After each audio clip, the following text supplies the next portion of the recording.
હું ડાભી સુરેશ, અંબારામભાઈ, ગામ ખોડુ, તાલુકો વઢવાણ, જિલ્લો સુરેન્દ્રનગર.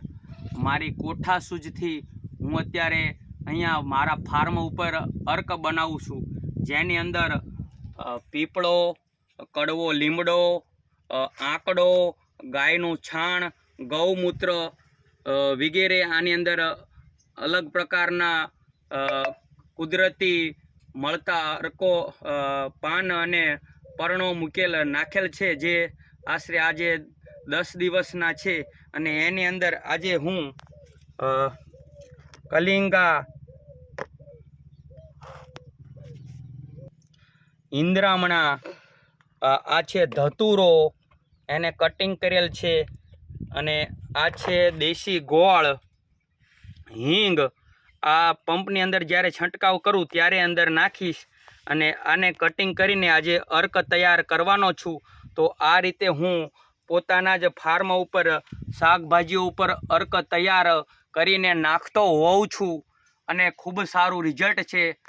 શરૂઆતથી જ હાઇબ્રિડ 730 નંબર મરચી તેમજ ટમેટી, દેશી મરચી એટલે કે વઢવાણી મરચી, કાંટાળી રીંગણી વગેરે ઉપર હું આનો ઉપયોગ કરી ચૂક્યો છું.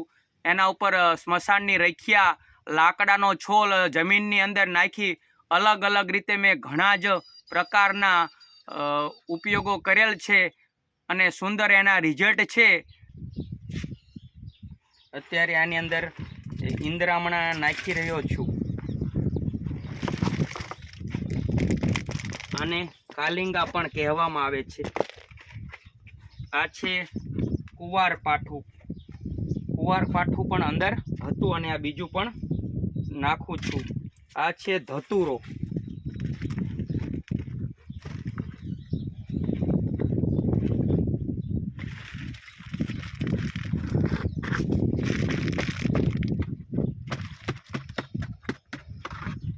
આની અંદર તીખા મરચા.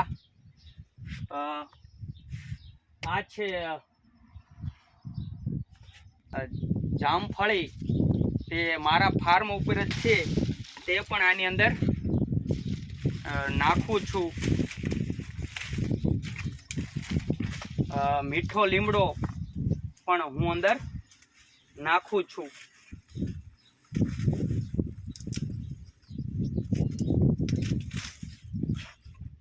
આ છે લાકડો કોરી ખાધેલ તેનો રસ, જેની અંદર પણ સુંદર મજાનું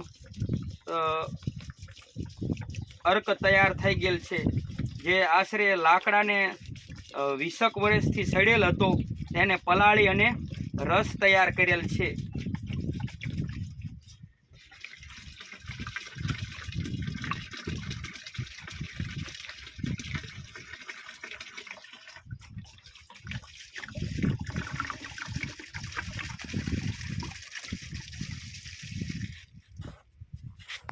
આ તે સિવાયનું અન્ય ગૌમૂત્ર છે, જે અંદર નાખેલું છે, તેમ છતાં પણ બીજું હું અંદર નાખું છું.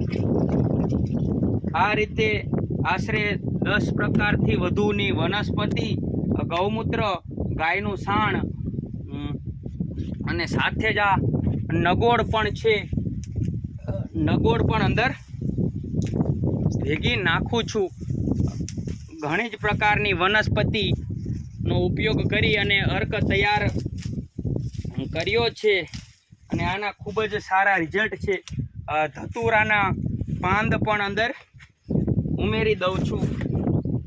તો આવા ઉપયોગ આપણે કુદરતમાંથી જ કુદરતી વસ્તુ પેદા કરવી, રસાયણનો ઉપયોગ ન કરી અને પ્રકૃતિને બચાવીએ, માનવ સમાજને બચાવી અને આપણે પ્રાકૃતિક ખેતી કરી જીવનને જ પ્રકૃતિમય બનાવવું, એ જ લક્ષ્ય સાથે હું પોતે ખેતીમાં પ્રકૃતિમય જીવન જીવું છું. તો આ રીતે હું કરું છું અને અન્યને પણ હું પ્રેરિત થઉં એવું જ હું ઈચ્છું છું. ભારત માતા કી જય, વંદે માતરમ, જય જવાન, જય કિસાન.